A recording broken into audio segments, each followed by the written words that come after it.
Views, thoughts, and opinions expressed in this episode are that of the guest and host and do not necessarily reflect the values of sponsors or other associated organizations.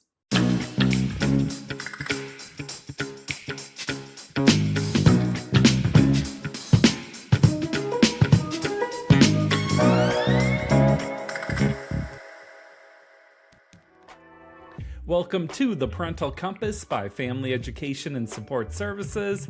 I am your host, Bobby Williams. Please subscribe to the show, tell a friend, and leave us a review. Happy Pride Month! We are in the month of June, which means we are talking about allyship. What does it mean to be an ally and support LGBTQ plus youth? We all want to be supportive, accepting people, but sometimes it can be hard to know, how do you do that the right way? How do you really be supportive? You might have internal biases yourself. You might just not have all the information. Here to help us get there, we have Nathan LaChine. Nathan works for Coordinated Care as the community educator for Western Washington. I know Nathan through my time as a foster care case manager. Nathan is an incredible foster parent, and he's supported just so many youth over the years. He's an incredible guy. I'm excited to talk to him. We're also speaking with Logan Birge, also representing Coordinated Care. If you're not familiar with Coordinated Care, they are a healthcare provider in Washington. They have over 200,000 members. And what I really appreciate about them is that they cover youth in foster care or those on Medicaid. So to learn more, go to coordinatedcarehealth.com, and to enroll, go to the Washington Health Plan Finder website. Let's talk about this. My husband and I have been just working with teens for a significant amount of time, and we see within foster care there's an overrepresentation of our amazing LGBTQIA plus individuals. So not only am I the community educator and foster parent, but I'm also an expert on working with LGBTQI plus youth, write a whole bunch of books and training series on this. So glad to be here and talk about it, especially since we're in the middle of Pride Month. Right on. Well, so we hear this word ally, and it can seem like kind of an abstract thing. Can you just give me the definition of ally when it comes to LGBTQIA plus youth? Yeah, I mean, being an ally really is kind of an everyday, it's an action, it's a verb, right? So being an ally can be as simple as use correct name, correct pronoun. When I introduce myself, I'm always giving my pronouns, but it's also then the everyday things we do of like when we're in public, right? And if we hear somebody saying something unsupportive, we correct that because we don't know the kids around us that might be hearing it. It could be having, everyone is safe stickers. It could be having, your pride regalia on right now with it being Pride Month, learning about even queer history, right? All of that is part of just being an ally, helping them walk this amazing journey as they're just questioning and learning who they are, right? That's being an ally. I like what you're saying about sticking up for young people in the community. Like if someone says something ignorant, trying to go out of your way to correct them. And then the pronoun thing throws people off sometimes of, you may be in a meeting and everyone's like, well, why do I have to give my pronouns? I present as a male. And that's just a hang up I hear people say. But can you explain why people do that or what the point of that is? Yeah, so at Coordinated Care, our training on supporting LGBTQ youth, we talk about pronouns. Really, a pronoun is just kind of a placeholder. So instead of always having to say like Bobby, Bobby, Bobby, I can say him or his, or, that's all it really is. And the reason we go around and ask pronouns in our meetings is because we don't want to make an assumption, because assumptions can really hurt. And when, especially younger queer youth, as they're kind of coming into their own, their soji, their identity is still forming. So that's why we have to be respectful and never make an assumption. Why is allyship important, though, for young people? Like, obviously, it's good, but what difference does it make? Why does it matter? Allyship right now we're seeing with so many of our youth just struggles of feeling connected.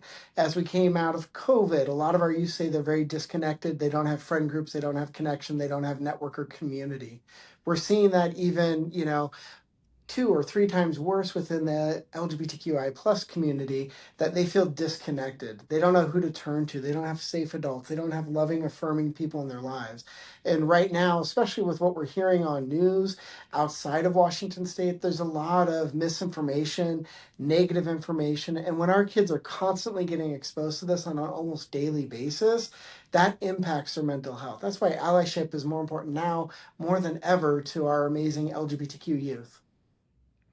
And you might be a parent of a child, maybe they're LGBTQIA, or and Mhm. let's just explain what that means because that's a lot of letters for people and everyone doesn't know all those letters. So could you just break that down?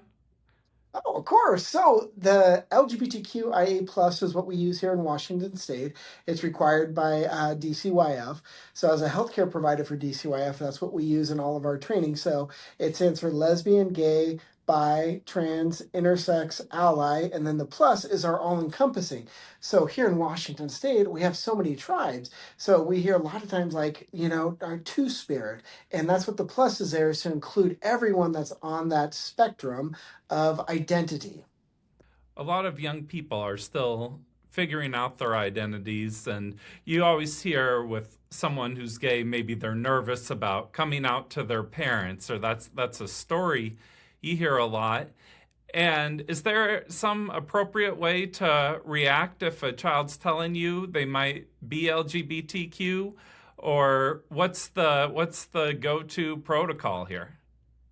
Well, I mean, it's really about being grateful, Yeah. being so appreciative that they trust you enough to let you in, that they're part of the queer community. So, the best response is being that amazing supportive person you already are because they're coming to you. Being an ally with them and learning together because this journey is something that's really life changing and has many different stages to it. So how can I be an ally? Well, we can learn about queer history. Right now, with it being Pride Month, there's a lot of queer history out there. There's a lot of workshops that can really help give a grounding and understand that queer people have always been here and we're always going to be here. I remember my sister came out as gay several years ago now, and my mom being accepting of it, she's an open-minded person, but she seemed a little grief-stricken and was like, well, I just don't want her to have a difficult life.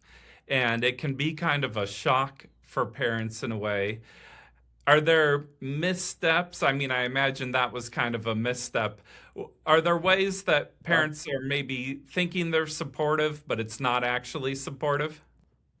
yeah, I think, as you were saying, with that kind of that sadness from your mother of not wanting my kid to go through the hard times and those struggles. And that's a real, feeling for it. We also see is that sometimes parents might say things like, oh, I won't be a grandparent now because you're not going to have, biological kids. Those are definitely kind of those things you don't want to share. You want to try to share in those the joyous moments of exploring of your true authentic self. Who does your child now love? Who are they willing to bring home? And those kind of things are really what you want to look for. Asking the question, and it happens all the time, unfortunately, still is like, are you sure? Well, usually we know our true self, right? We just might not have shared. And we're seeing pretty historically is that every generation is actually more and more accepting and supportive of the LGBTQI plus communities. And we're seeing even that shift on when kids are first disclosing is starting to go under 10 years old now. Something about that is also like, even if they're not sure, it's okay to explore things and figure out who you are. Because I think parents might hear, like, oh, 10 years old, like, how do they even know? And it's like, well, I mean, what is the potential harm, you know? Yeah, exactly. It's just a journey like everything in life. If you went back 10 years ago, you're a very different person than you are now, right? It's just one of the many journeys that we all are on. And like you said, as a 10-year-old, as an 8-year-old, most of us recount, I felt a little bit different when I was young, but I didn't have the vocabulary, I didn't have the knowledge because that's denied to our younger LGBTQI plus youth. So they might have felt different, but we didn't know how to explain how we were feeling because we didn't have that knowledge yet. You've been a foster parent for a long time. And do you have any interesting stories of young people coming out to you or ways that you've helped to support them? Yeah, it's I've had so many of my kids are part of the LGBTQI plus community, and it's heartbreaking. Logan and I were talking about it, is that especially older youth and queer youth transition from home to home a lot more. So most of my kids are 15 to 20, 25 placements before they come to us. And we're a lot of times the first, queer identifying family. It's the first time that a lot of our kids have had two guys in the house and that have been, there to support our kids and allowing our kids to really explore who they are and to see the comfort level. So we had one of my kiddos years ago, and I use this story all the time, and Logan's heard it a million times. So I tell he was going out to hang out with his friends at the local skate park, and he's like, "Hey, dads, I'm out. I'm gonna go hang with my." I was like, "Oh my gosh, come back here! What's going on? Why are you so mad at them?" And he had, just did that hair roll, rolled his eyes like, "They're gay. I'm gay. I'm gonna go hang out with my friends," right? And it was just so empowering to see just how comfortable he had now become with himself, with the language, and that's what we're seeing. Every generation is just so much more empowered now than the previous generation. It's just so wonderful to see. Well, to just not have to carry yourself with shame in your life. Like if you have a family around you who's supportive, it means so much and can make just such a difference. And knowing that whatever happens in the world, when you come home, you're safe and supported at home. And that's the critical part to it, is knowing I'm 100% safe in my home. And especially now with so many kids on the cell phones all the time, cyberbullying is becoming a real challenge. So it's, how do these kids get to disconnect and know they're truly safe at home? And having supportive allies is definitely one of the keys to it. So, home can be a safe place, but the world is what it is when you're out there. Everyone may not have the same belief. How can you be an advocate if, say, your child's getting bullied at school or there's other situations going on? Yeah. So Washington State Public Schools, per OSPI, Office of Superintendent of Public Instruction, are required that all public schools be non-discriminatory. And discrimination against a youth SOGI, their sexual orientation, gender identity, and expression, is a violation of that. So the school district has a legal requirement to keep the kids safe. So talking with the school district, reminding them of this, leveraging with OSPI to come out and help support it. That's one way of keeping the schools safe. I was a foster care case manager, and we actually worked together, Nathan. You're a foster parent, and we were basically professional advocates in a lot of ways.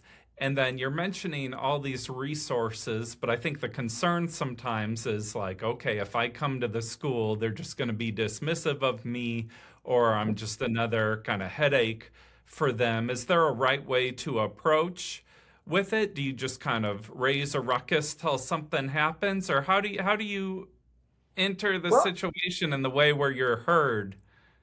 yeah, I mean, I think Bobby, you and I know every place can be really unique. And I think coming from the approach of, hey, I want to partner with you. Hey, this is, a potential, challenging and an opportunity for us to come together. So I think coming to the school and asking, well, what is your discrimination policy? What's your anti-bullying policy? Who does the child report this to? Because my child's saying X, Y, and Z is happening. I'd like to find out how we can work together on this. And a lot of times it's maybe the school's not aware of it. Our kids, a lot of times we know they're not going to share if they're getting picked on at school, right? They're not sharing that information. So maybe the school has absolutely no idea, but in our mind's eye, especially like I'm a big protective bear when it comes to my kiddos. So well, how dare the school not even be dealing with this? How dare my kid be in danger? And it's like the school maybe doesn't even know what's going on, because as we know, teenagers unfortunately don't share a lot of things, especially with educators. I love that idea of being a partner versus an adversary. So, Logan, coordinated care is a healthcare provider. And what's the tie between allyship, LGBTQIA, and healthcare? Why do they relate? Yeah, I mean, that's a great question of just making sure that we are combining our efforts to make sure, especially for our youth, that they are safe and that they're protected.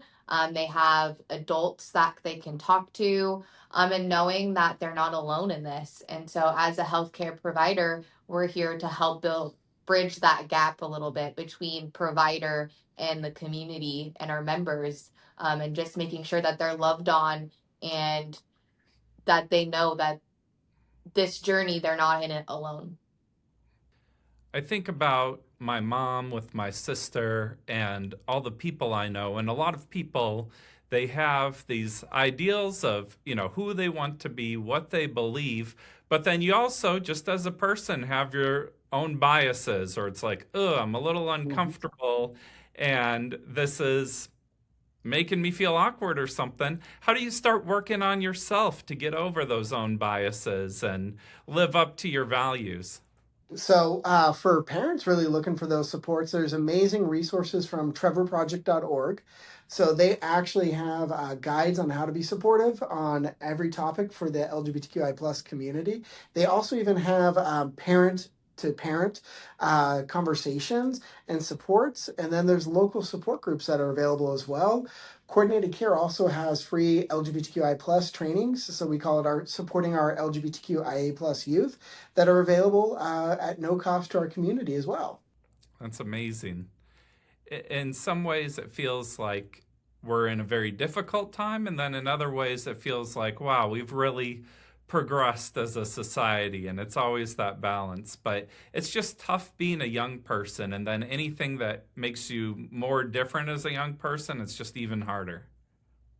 It definitely is, and as you say, it's like ebb and flow. Like we take 3 steps forward, then we take 1 or 2 steps back, right? We're still moving, and that's the great thing that we're seeing is that every new generation is more and more accepting, has higher rates of LGBTQI plusness, has better understandings of gender being a spectrum, just like it's been here in North America since time immemorial. It's always and will be always on a spectrum. So we're seeing all of that in the younger generations. It's kind of the older generations that are really kind of set in their own ways, and that's the biases and the phobias that so many of these younger generations are facing. What's your message that you hope parents will walk away with after listening to this? Your kids are amazing. They've always been amazing, and they're so unique and perfect just the way they are. And that them letting you in and you getting to walk alongside this amazing journey of self-discovery is going to bring you closer together than ever before. Thanks so much for taking the time today. Thank you for having us. Thank you so much to Nathan LaChine and to Logan Birge and to Coordinated Care. CoordinatedCareHealth.com, Washington Healthcare Provider website. Look them up, enroll. We appreciate you supporting this episode. Thank you for listening, everyone. I hope you've learned something, and we'll see you next episode. Peace.